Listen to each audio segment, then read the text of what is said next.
Chairman साहब ये बता दीजिएगा आजकल जो है वो ये बातें चल रही हैं कि मुआशरत को सुधारेंगे, अब डंडे के जोर पर मुआशरत सुधार, और कहा जा रहा है कि डॉलर यकमुश्त गिरते हुए नजर आएगा। तो आपको लगता है कि अगर वाकई डंडे के जोर पर मुआशरत दुरुस्त हो सकती है तो ये 77 साल में क्यों नहीं हो पाई? अब क्या ये 6 महीने की बातों में मुआशरत सुधर गई तो क्या ये लंबा जाएगा सिलसिला? फिर लंबा जाने का तो अगर बिजली का कीमत को नीचे ले आया जा सकता है, अगर डॉलर का रेट कम किया जा सकता है, अगर पेट्रोल की कीमत कम किया जा सकता है, अगर पाकिस्तान के अवाम के मसाइल ख़त्म किया जा सकता है, तो फिर हमारा और पूरा पाकिस्तान के अवाम का कोई एतराज़ नहीं होगा कि ये केयर टेकर्स अपना जो जादू है वो जादू करे।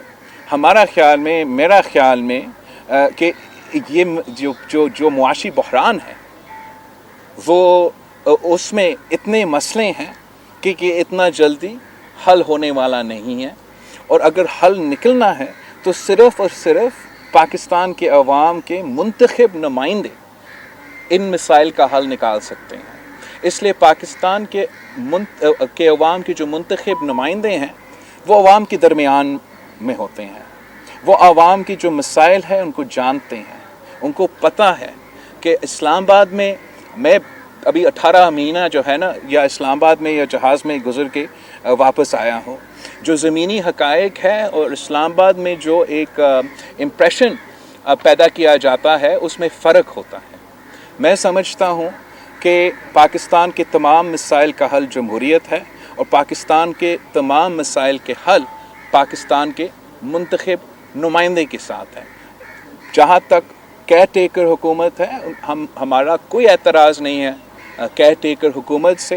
केयर टेकर हुकूमत अपना काम करे, जो माजी के पॉलिसीज़ है वो कंटिन्यू कर सकते हैं, नया पॉलिसीज़ तो कानून के मुताबिक और आइन के मुताबिक वो इंट्रोड्यूस नहीं कर सकते हैं। और हमारा केयर टेकर से कोई एतराज़ नहीं है, मगर ये चेयर टेकर्स ना बने। अगर ये चेयर टेकर्स बनते हैं तो फिर हमारा एतराज़ होगा। आज मईशत तबाह है, लोग बेजार हैं, तो उसमें सब पार्टिसिपेट करते थे। ये खाली झंडा लगाने के लिए हमने इनको इत्यादि नहीं रखा था। तो ये क्रेडिट आप लेते हैं, डिसक्रेडिट में आप उनके नहीं होते, और नून लीग का दौर जो है वो काउंट होता है। तो मैं इस हवाले से क्या मैं इस बहस में नहीं जाना चाह रहा हूँ कि इल्ज़ाम तराशी में, मैं मसाइल का हल निकालना चाह रहा हूँ।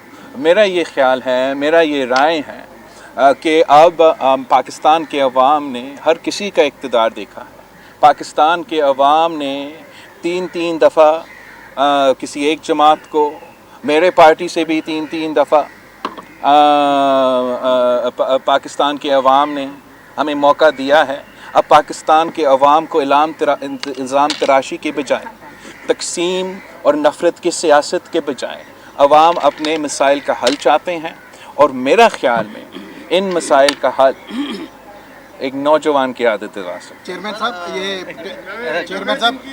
आज जाने से मुतालबा किया जा रहा है कि 90 रोज़ में इलेक्शन कराया जाए। हाँ। आसिफ जरदारी साहब का बयान आया है, उन्होंने कहा है कि उन्हें चीफ इलेक्शन कमिश्नर और उनकी जो पूरी टीम है उन पर पूरा एतमाद है, और नई मरदमशुमारी के बाद नए हल्का बंदियों के तहत इंतखाबात होने चाहिए, तो 90 रोज़ में इंतखाबात होते नज़र नहीं आ रहे। तो इसी हवाले से आप और आसिफ जरदारी का बयानिया एक नहीं है, तो इस हवाले से आप क्या कहना चाहेंगे? जहाँ तक सदर जरदारी का इस बयान है, आप सदर जरदारी का से पूछे कि इस बयान का मतलब क्या है। पाकिस्तान पीपल्स पार्टी का CC मीटिंग हुआ था, जिस पे मैंने और सदर जरदारी साहब ने उसका सदारत की। पाकिस्तान पीपल्स पार्टी की CC मीटिंग में हमने ये दो राय पे गौर किया। एक तरफ जो 90 दिन का सिलसिला है, जो आइन में जो लिखा गया है, उस मीटिंग में पाकिस्तान पीपल्स पार्टी के तमाम जो लीगल एक्सपर्ट्स हैं उन सब ने हमें बताया कि आइन के मुताबिक 90 दिन में इलेक्शंस होने चाहिए। घर के मामलों में मैं सदर जरदारी साहब की बातों पे पाबंद हूँ। जहाँ तक सियासी बातें हैं, और जहाँ तक आइन की बात है, और जहाँ तक पार्टी पॉलिसी है, तो मुझे अपने कारकुन के और अपना पार्टी सेंट्रल एग्जीक्यूटिव कमेटी के जो फैसले हैं उन पे पाबंद हूँ। हमने पिछले जो CC मीटिंग में था उसमें ये फ़ैसला किया था कि इलेक्शन कमीशन से रब्ता होगा।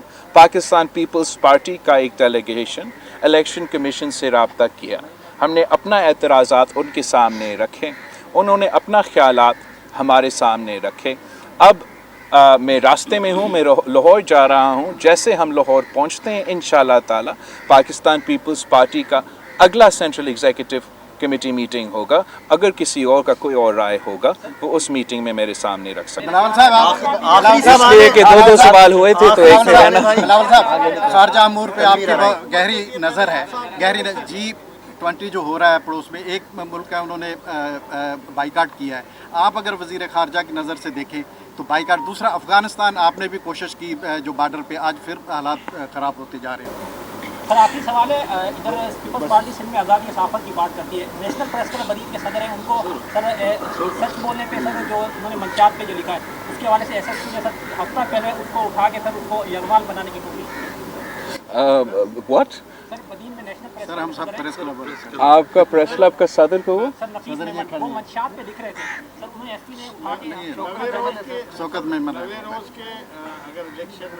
نہیں, میں اس کا سوال کہ آپ اپنا صحافی بھائی کے بارے میں مجھے بتا دیں یہ کیا ہو رہا ہے, یہ کس نے. نیشنل پریس کلب بدید میں ان کے صدر ہیں نفیس احمد, انہوں نے منشیات پہ بات کی. بدید میں منشیات کا ایشو بہت ہے سر. جب انہوں نے بات کی منشیات پہ تو انہوں نے ایس پی شارما چاچر جو کل ڈیوٹی تھے سر سی پی او برانچ میں ہوئے, انہوں نے اٹھا کے انہیں یرغمال بنانے کی کوشش کی. اچھا, میں تو اس میں بالکل آزادی صحافت کے ساتھ ہم کھڑے ہی ہوتے ہیں اور آج بھی کھڑے ہیں, اور میں اپنا پارٹی سے ریکویسٹ کروں گا کہ اس ایشو کے بارے میں مجھے جو حقیقت ہے وہ ہمیں بتا دے تاکہ ہم اس کا حل نکالیں. بلاول صاحب وہ جواب نہیں دیا آپ نے. بلاول صاحب جواب نہیں دیا. اتنے سارے جہاں تک G20 کی آپ کا سوال ہے اور افغانستان کے بارے میں آپ کے سوال ہے, میں سمجھتا ہوں کہ خارجہ سطح پہ پاکستان کے لیے بہت سے موقع ہیں. پاکستان خارجہ سطح پہ پاکستان کے عوام کے لیے بہت سے موقع ہیں, مگر ہمیں اپنے آپ کو درست کرنا پڑے گا, اپنے آپ کو سٹیبل بنانا پڑے گا پولیٹیکلی, اکنامکلی, تاکہ ہم وہ تمام فائدے کا جو پوٹینشیل ہے اس فائدہ کا ہم حاصل کر سکتے ہیں.